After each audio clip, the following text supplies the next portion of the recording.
So, okay guys, eto another day, another vlog tayo. So yan, pansin nyo naman guys, nandito na kami sa school ni Gino at kakahatid ko lang sa kanya. At ayun, namang problema ko anong gagawin ko kasi 2 hours din to. At boom! Naisip ko na, sesegue na lang ako ng konting paninda dito sa malapit na supermarket sa school ni Gino. So ayan guys, bali kakaunti lang naman to guys. Alam nyo naman, Daddy Jepo nyo ayaw nang nasasayang yung oras niya sa kakaantay. So ito guys, actually wala na rin tayong stock nito at naisip ko nga yan, sesegwayin ko na. Para hindi naman sayang yung oras natin kakaantay dun sa school ni Gino. So ayan guys, kakaunti lang naman yung kukunin natin. Yan, mga instant pancit canton. At ayan guys, I just want to share you na, diba, napakabait talaga ni Lord sa atin. Kasi nga yan, ako pinagpapala tayo. Kasi nga nakakabili tayo ng paninda natin at kahit papano may kinikita tayo, dyan lang tayo sa bahay, di ba? Actually guys, hindi nyo na lang naitatanong yan.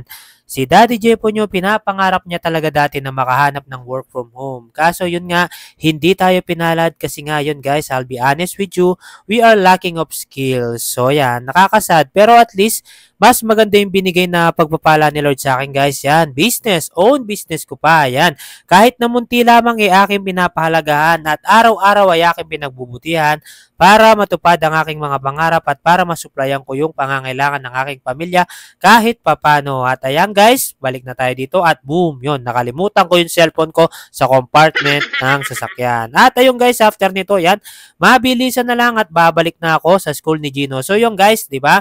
Na-share ko sa inyo kung ano yung mga dating pinagdadaanan ni Daddy Jepoy nyo na ngayon nalagpasan natin at thank you talaga kay Lord. Kung hindi dahil sa kanya guys, ewan ko lang kung nasan na ako. At ayun, may 30 minutes pa ako dito at ayan, gumawa lang tayo ng vlog.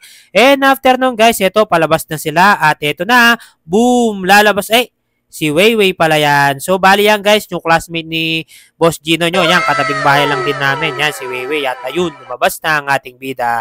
So, yan guys, tuloy-tuloy lang tayo. At eto na, nako, napakasaya ng anak ko kasi nakita niya ako. Yun, nakakuha tayong pampaswerte. And after nun guys, eto, bago pala kami umuwi ni Gino, ayan na, sumegway rin kami ng konting paninda naming siomay at siopaw. So, diba, napakasarap lang sa pakiramdam guys. Kasi nga nakakasama ko na yung family ko, nakakapag-business pa ako. Talagang grabe talaga yung pagpapala na yun, guys. Actually, kung talagang nakahanap lang din ako ng work from home or yung work na nagsa-site na Saturday, Sunday yung off, ewan ko lang, baka nagtatrabaho pa rin ako ngayon.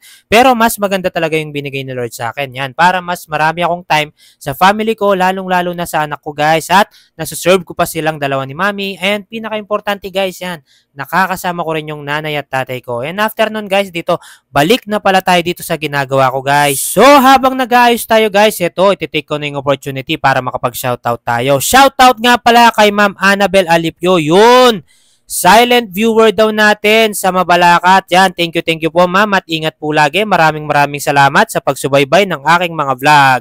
At ito guys, back to work na tayo. Yan, halos patapos na ako dito guys. Kakaunti lang naman yung pinamili natin. So yan, pansin nyo, diba? Pag nasa sabon na tayo, yun, malapit na tayong matapos guys. So yan, tuloy-tuloy lang Daddy Jepo nyo at wag na wag po tayong susuko. And after nga pala nito guys, eto na.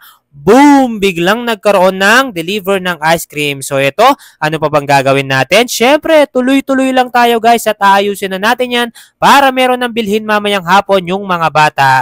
So yan guys, diba? Napakadali lang pag talagang ginagawa mo laging habit yung mga bagay na magpapakain sa'yo at magtutupad ng pangarap mo. So yan guys, patapos na ako dito. After nito, yan, naayusin ko lang yung mga karton.